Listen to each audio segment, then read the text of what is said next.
for 5 minutes. Thank you, Mr. Chairman. Mr.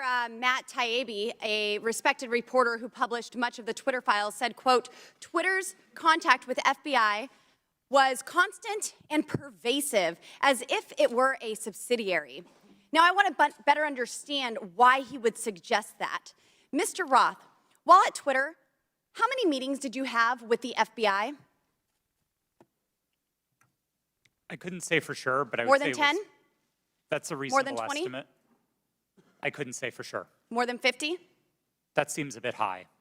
Many meetings with the FBI. Well, we know how many FBI agents worked at Twitter while you were there? I don't believe any active FBI agents. Former FBI agents. How many worked there while you were there? I'm aware of perhaps 2. Well, we know of at least 9 because they started the BU group chat, BU for Bureau. Now, Mr. Roth, did the FBI ever ask you to share information like users' communication data without going through proper legal channels? No, they did not, and I would have refused if they had. That's correct. I see that you denied Agent Chan's request for access to Twitter's data feed. What's sick isn't that you would deny it, it's that the FBI would even ask you for the private data of American citizens without going through legal channels of the law. Now, I want to remind you, Mr. Roth, that you are under oath. Did the FBI ever ask you to do anything that was illegal or questionably legal? I'm not a lawyer, but certainly not to the best of my recollection or knowledge. Now, from the hearing that I've been a part of today, it's almost impossible to tell where the FBI ends and where Twitter begins. We have Mr. Baker here, a former FBI agent, and there seems to be a revolving door between the FBI and Twitter itself. Even Mr. Baker said that there was no collusion with the federal government and Twitter. But Mr. Baker, that's you. You are the collusion between the federal government and the FBI. And now with it, this is such a problem because we're seeing censorship all over. Mr. Roth, Ms. Gaddy, did either of you approve the shadow banning of my account at Lauren Boebert? Yes or no? No, I did not.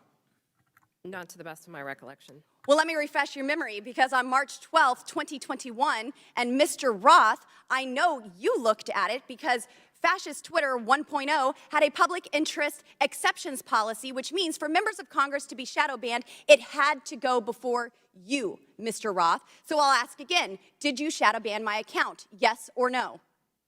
Again, not to the best of my recollection. So the answer is, Mr. Roth, yes, you did. I found out last night from Twitter staff that you suppressed my account for this tweet.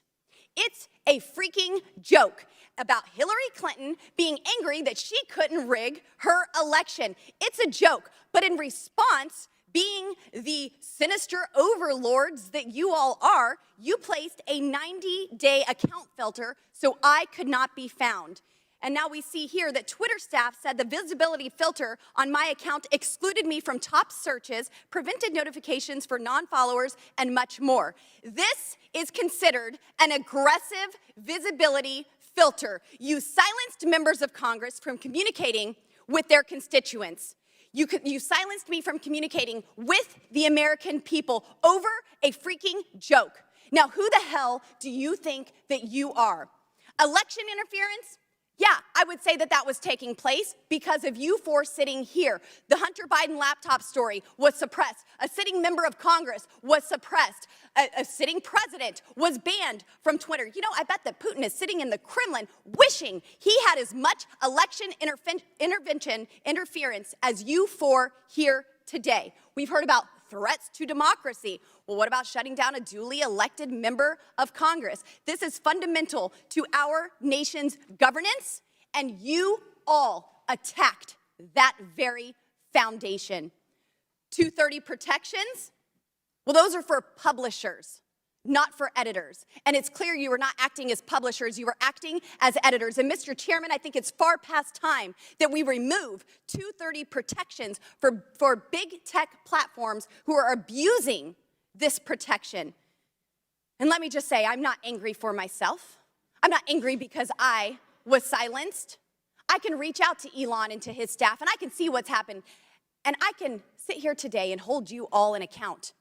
I am angry for the millions of Americans who were silenced because of your decisions, because of your actions, because of your collusion with the federal government. They can't reach out to Elon. They can't sit here today and hold you into account. We don't know where the FBI ends and Twitter begins.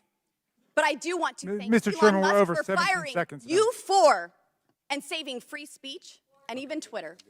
Mr. Chairman, I yield.